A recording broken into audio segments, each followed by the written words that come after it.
Electrical interview का एक बहुत ही बेसिक क्वेश्चन है कि एम्पियर से वॉट कैसे कैलकुलेट करते हैं, या फिर एक एम्पियर में कितने वॉट होते हैं, या फिर अगर हमें वॉट पता है तो एम्पियर कैसे निकालेंगे। कुछ बेसिक्स टर्म्स भी सीखेंगे जैसे कि एम्पियर, वोल्टेज और वॉट का मतलब क्या होता है। देखिए, जो वॉट और एम्पियर का रिलेशन है उसके लिए एक फॉर्मूला होता है हमारा, watt equals to voltage into current.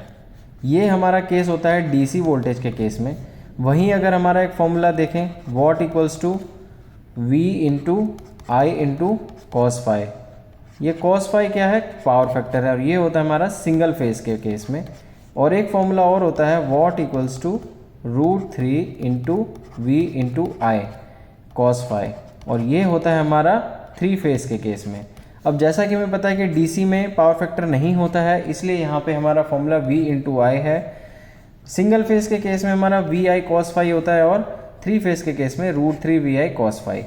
अब इसको निकालते कैसे हैं, मान लीजिए कि हमें पता है कि डीसी का पहले कैलकुलेट करते हैं कि वॉट हमें निकालना है, वोल्टेज हमें पता है कि 24 वोल्ट डीसी है, और आई पता है हमें 1 एम्पियर फ्लो हो रहा है। इंटरव्यूअर पूछता है कि वॉट इक्वल्स टू कितना वॉट है। अगर 24 वोल्ट डीसी है और 1 एम्पियर करंट फ्लो हो रहा है तो 24 इंटू 1 मतलब कि 24 वॉट। अगर सिंगल फेज़ की बात करते हैं तो सिंगल फेज़ में हमारा वोल्टेज होता है 220 वोल्ट, करंट हम मान रहे हैं कि 1 एम्पियर फ्लो हो रहा है, और पावर फैक्टर अगर हमें पता है तो बहुत अच्छी बात है। अगर हमें नहीं पता है तो पावर फैक्टर हम मान के चल रहे हैं कि 0.85 हमारे सिस्टम में चल रहा है। तो यहाँ से हमारा वैल्यू आएगी 187 वॉट। ये केस है हमारा सिंगल फेज़ का।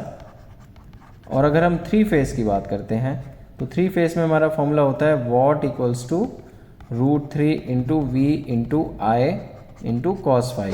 और यहाँ पे जो वोल्टेज होगा हमारा 3 फेज़ के केस में वो हम 415 वोल्ट लेंगे, क्योंकि हमें पता है कि 3 फेज़ में हमारी वोल्टेज जनरली 415, 420, 430 के आसपास चलती है। तो इसके हिसाब से जो हमारी वैल्यू आएगी,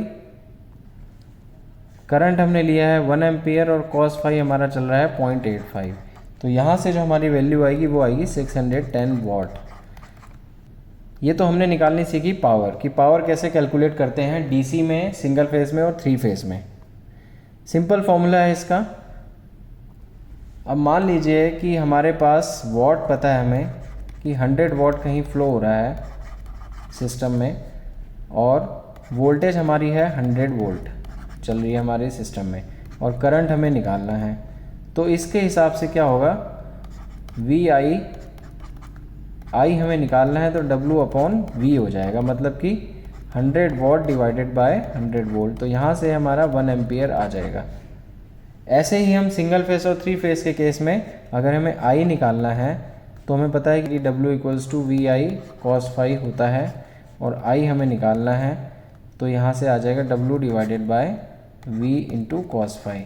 फॉर्मूले हमारे पास 3 है, watt equals to V into I, watt equals to V I cos phi, और watt equals to √3 V I cos phi. अब हमें इनमें से कोई भी 2 वैल्यू पता ही होनी चाहिए। अगर आपसे इंटरव्यू बोलता है कि आपको एक ही वैल्यू दी है तो आप अदर 2 वैल्यूज़ कैलकुलेट नहीं कर सकते हैं। जब तक 2 वैल्यूज़ नहीं पता चलेंगी आउट ऑफ 3 वैल्यूज़, तब तक आप इसमें कैलकुलेशन नहीं कर सकते हैं। देखिए, ये दिया है एक ट्राइंगल याद करने के लिए कि यहाँ पे वॉट है, और वॉट इक्वल्स टू क्या होता है, एम्पियर इंटू वोल्ट। अब देखिए, क्वेश्चन ये बनता है कि एम्पियर क्या होता है, वोल्टेज क्या होती है, और वॉटेज क्या होती है। बुकिश लैंग्वेज के हिसाब से एम्पियर को हम बोलते हैं फ्लो ऑफ इलेक्ट्रॉन्स, वोल्टेज को बोलते हैं हम पोटेंशियल डिफरेंस, और वॉटेज को बोलते हैं हम पावर या रेट ऑफ एनर्जी। इन सब का मतलब क्या होता है, बहुत ही आसान भाषा में हम समझने वाले हैं, वीडियो को लास्ट तक देखिएगा। मान लीजिए कि एक जगह पे बहुत सारे इलेक्ट्रॉन्स इकट्ठे हुए पड़े हैं, ठीक है, लेकिन यहाँ पे कोई भी प्रेशर नहीं है, कोई भी इनका मूवमेंट नहीं है, तो इसको हम क्या बोलेंगे, इसको हम कुछ भी नहीं बोलेंगे। ना तो ये फ्लो ऑफ करंट है, ना ये पोटेंशियल डिफरेंस है, ना ही ये पावर है। जैसे ही यहाँ पर कहीं से किसी ने फोर्स दिया, प्रेशर दिया, धक्का मारा, तो क्या करेगा, ये इलेक्ट्रॉन्स मूव होना स्टार्ट होंगे। जैसे ही ये इलेक्ट्रॉन्स मूव होना स्टार्ट होंगे, एक पर्टिकुलर डायरेक्शन में मूव होंगे, तो ये क्या हो जाएगा, फ्लो ऑफ इलेक्ट्रॉन, मतलब कि इलेक्ट्रॉन्स चलने लगे अपनी जगह से। इसको हम बोलेंगे करंट। और ये जो धक्का लग रहा है, कितनी कितना मैग्नीट्यूड से धक्का लग रहा है, इसको हम बोलते हैं पोटेंशियल डिफरेंस।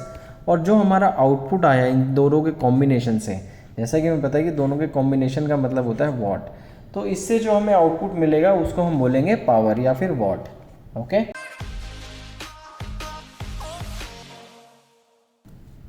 एक हमारे पास कंटेनर है जिसमें खूब सारा पानी भरा हुआ है, प्रेशर डिनोट कर रहा है, वो है हमारा वोल्टेज। और ये जो बीच में वॉल्व है वो होता है रेजिस्टेंस, मतलब कि जो बीच में अवरोध पैदा करता है या फिर फ्लो में प्रॉब्लम क्रिएट करता है, उसको हम बोलते हैं रेजिस्टेंस। और लास्ट में जो हमारा फ्लो दिखाया जा रहा है ये है पावर। अब देखिए होता क्या है कि यहाँ पे हमारा पानी इकट्ठा है, तो ये वॉल्यूम को हमने डिस्क्राइब कर दिया करंट से। अब बहुत सारा प्रेशर अगर यहाँ से पड़ रहा है तो इसको क्या बोलेंगे हम, पोटेंशियल डिफरेंस हो रहा है, मतलब कि यहाँ से प्रेशर पड़ रहा है और यहाँ पे डिनोट कर रहा है कि तो ये क्या हुआ, वोल्टेज। ओके, और यहाँ पे जैसे ही हमारा आउटपुट निकला तो कितने फ्लो से निकल रहा है आउटपुट, मतलब कि इसको हम बोलते हैं मेजरमेंट ऑफ स्पीड ऑल्सो, या फिर रेट ऑफ एनर्जी, कि कितने स्पीड से वो काम हो रहा है। अब ये काम हो रहा है दोनों के कॉम्बिनेशन से, मतलब कि जो हम प्रेशर दे रहे हैं उससे और यहाँ पे जो पानी फ्लो हो रहा है उन दोनों के कॉम्बिनेशन से हमारा काम हो रहा है।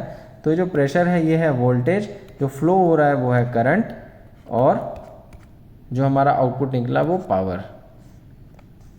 करंट को डिनोट करते हैं आई से, इसका यूनिट होता है एम्पियर। वोल्टेज को डिनोट करते हैं वी से, इसका यूनिट होता है वी से डिनोट। और पावर को डिनोट करते हैं पी से और इसका यूनिट होता है वॉट।